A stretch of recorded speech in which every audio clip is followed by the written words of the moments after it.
Hi everyone, Aaron here for Zollotech, and yesterday I received an update for my Tesla Model 3. As you can see here, it's 2019.12.1.1, and it actually adds a few features. So let's take a look at them. Now the first thing that's new is Navigate on Autopilot Beta, which was already there, but there's a new setting to have it automatically start when you start using the vehicle. So it says, with this release, you can also enable Navigate on Autopilot at the start of each route where the feature is available by setting Enable at start of every trip. So if we go to the little menu here, we can go to Autopilot, then customize Navigate on Autopilot and enable at start of every trip. So we can turn this on. I tend to leave it off myself. The next update has to do with the superchargers. So it says your car is now able to charge up to 150 kilowatt peak rates at Tesla supercharger stations. So that should save some time, so that's really nice. And then there's also a high-speed performance update. It says your car is now able to maintain torque and power for longer periods of time when driving at high speeds. Now, I assume this is for the performance model for track mode so that it can maintain high speeds longer, since you probably won't use that on the highway too much. Now the next one I really like has to do with software updates. So you can now see details about them on a software update page. So if we go into our settings, go to software, you can see here this tells about the current release, and if there's any new ones, they'll be down here as well. So that will be really nice, and then you can get just back to your release notes like that. And the next update has to do with TeslAtari or TeslAtari, and they've changed the interface to be more full screen. So it's pretty nice. Now if we go into Atari, it's now full screen. So we have games like 2048, Asteroids, Tempest, Gravatar. So if we go into 2048, let's see, we can just play really simply.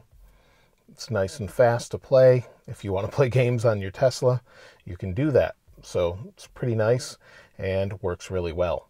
So we'll exit that, and then you can exit up here now. It makes it a lot easier to get out of. The next update also has to do with supercharging, and that is en route battery warm-up. So whenever you navigate to a supercharger station, your vehicle will kind of keep the battery a little bit warmer to improve charging speeds by up to 25%. So instead of keeping the battery really cool all the time, it's going to let it get a little bit warm so that it can charge at its peak rate.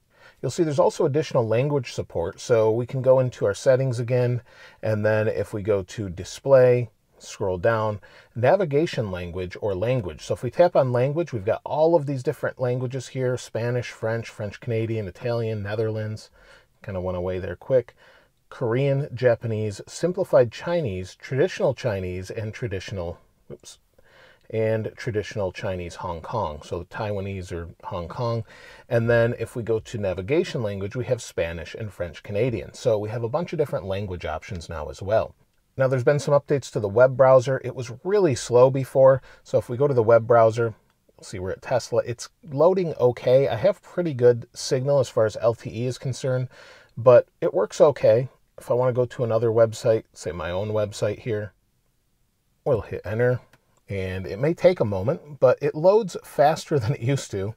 It's not great. You still can't play videos in it, and it seems to work okay, but it's an improvement, so that's nice. We should see an update to the Chromium-based web browser, or Chrome, fairly soon, though. The next update has to do with your tire pressure monitoring system. So maybe you want to change out from your stock tires to something else and they require a different pressure. You can change that now. Or maybe you're at the track and you want different pressures on the tires. You can change that by going to your settings. So if we go to our settings, go to service, we now have reset TPMS sensors, and we can learn new pressures or factory reset them. So we've got that option. That's really nice as well, so it won't nag us if we're using different pressures in our tires. The final update has to do with auto steer stoplight warning, and if you're using autopilot with auto steer, having the car steer for you, and it thinks it's going to run a stoplight, it's supposed to warn you. However, it won't slow the car down or anything, and I actually haven't gotten this to pop up. I tried and I haven't seen it yet, so maybe it takes a while to show up, or it may not work all the time. I'm not really sure. I also did notice one more thing, is when I was using the car and it was prompting me to actually move the steering wheel because I was in autopilot, the message looked a little bit different. It's the same message, but it's just being a little bit more clear. So I did take a photo of that while I was using autopilot so I could show you. But that's really it for this update. Let me know what you think about these Tesla updates in the comments below. I'd love to hear if you'd like to see more of these or if you enjoyed them. Let me know in the comments. If you haven't subscribed already, please subscribe. And if you enjoyed the video, please give it a like. If not, the other one's okay too. As always, thanks for watching. I'll see you next time.